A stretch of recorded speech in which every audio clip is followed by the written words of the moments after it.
এ বাবা, এগুলো তো ব্যাঙের ছাতা। দেখো, পুরো ব্যাঙের ছাতায় কিন্তু লাগছে, এগুলোকে কিন্তু লাগছে না মাশরুম বলে। কেন এরকমই নরমও হয়ে গেছে ব্যাঙের ছাতার মতন। ব্যাঙের ছাতাই মনে হচ্ছে, কিন্তু আমার মাশরুম লাগছে না। যাই না, চলো রান্না করার দরকার করে দিচ্ছি। ব্যাঙের ছাতা হবে, যা হবে খাবে। আমরা কি এগুলোকে পাতাল ফোড় বলতাম। আমাদের বাড়িতে আগে মাটির ঘর ছিল বাপের বাড়িতে, তখন ওখানেই উঠতো।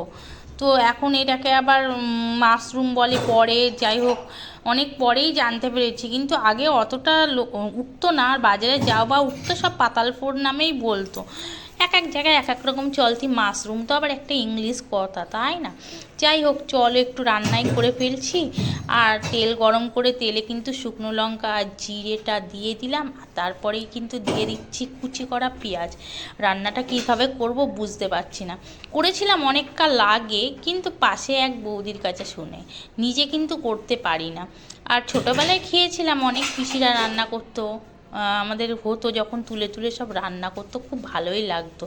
আর তারপরে দুই একবার খেয়েছি, খুব একটা স্বাদ লাগেনি। তো আজকে করছি নিজের মনের মতো করে, দেখা যাক কেমন লাগে, তারপরে তোমাদেরকে জানাবো। আর সাথে একটু আদা, কাঁচা জিরে আর একটু শুকনো লঙ্কা বাটা কিন্তু বেটে নিয়েছিলাম। আর এটাকেই কিন্তু আমি ভালো করে এবার মশলাটাকে রেডি করে ফেলছি। আর কেমন করে করে আমি জানি না, এইভাবে করছি। তোমাদের কারো জানা থাকলে রেসিপি অবশ্যই জানিও। আমি নিজের মনের মতন করে কিন্তু মাশরুমটাকে রান্না করছি। অনেকটা মাশরুম ছিল, কত কি করা সম্ভব, বাছা বুচি কাটাকুটি অনেক টাইম লেগেছে। যাই হোক, পেঁয়াজটা কিন্তু এদিকে ভাজা ভাজা হয়ে গেছে, মশলাটাও তেল ছেড়ে দিয়েছে। এর জন্য এর মধ্যে একটুখানি নুন আর হলুদ জলে গুলে দিয়ে দিচ্ছি, না হলে কিন্তু ঠিকঠাক মিক্স হবে না।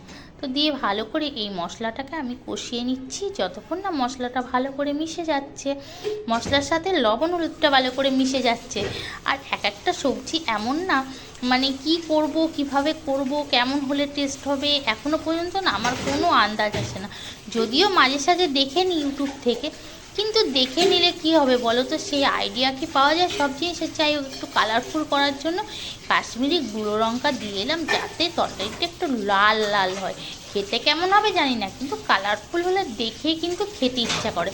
আর এই যে মাশরুমগুলোকে ছাড়িয়ে সুন্দর করে ছোট ছোট করে কেটে কিন্তু আমি রেখে দিয়েছিলাম। ভালো করে জলে কিন্তু ধুয়ে পেটেতে রেখে দিয়েছিলাম জলটা ঝরে যাওয়ার জন্য। আর এই জলটা ঝরে গেছে, তারপরে কিন্তু মশলার মধ্যে আমি অল্প অল্প করে দিয়ে মিক্স করে নিচ্ছি। বললাম না আজকে খুব বেশি করিনি, অল্প করে করলাম। ওই দুটো গাঁট থেকে ছাড়ালাম, তাই কত হয়ে গেল। আসলে অনেকটাই বেরিয়েছে, মানে নরম ছিল তো জিনিসটা, আনতে আনতে নরম হয়ে গেছে। কবে সেই কিনে রেখেছে, আসবে 3-4 দিন হয়ে গেল, ট্রেনে করে নিয়ে আসা, মুখের কথা। স্বাদ কেমন হবে জানি না। তো করে তো ফেলছি, একটা সুন্দর কিন্তু সেন্ট ছেড়ে দিয়েছে কষাতে কষাতে। এত সুন্দর সেন্ট বেরোচ্ছে, এত সুন্দর সেন্ট বেরোচ্ছে, ওয়াও! আমার তো খিদে দ্বিগুণ হয়ে গেল।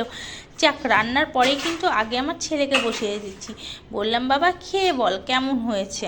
ও খাওয়ার আগেই বলছে কিন্তু ভালো হয়েছে, কেন ও গন্ধ পাচ্ছিল, এর জন্যই বলছিল। প্রথমে বলছে চিকেন করছো নাকি, আমি বললাম আমরা চিকেন করি। বললো না, ভাবলাম কেউ এসেছে হয়তো। আমি বললাম না না। তারপরে বললো তাহলে কি করেছো, আমি বললাম খেয়ে দেখ। তারপরে খেয়ে বললো হ্যাঁ মা, সত্যি ভালো হয়েছে। তোমাদের কেমন লাগলো ভিডিও?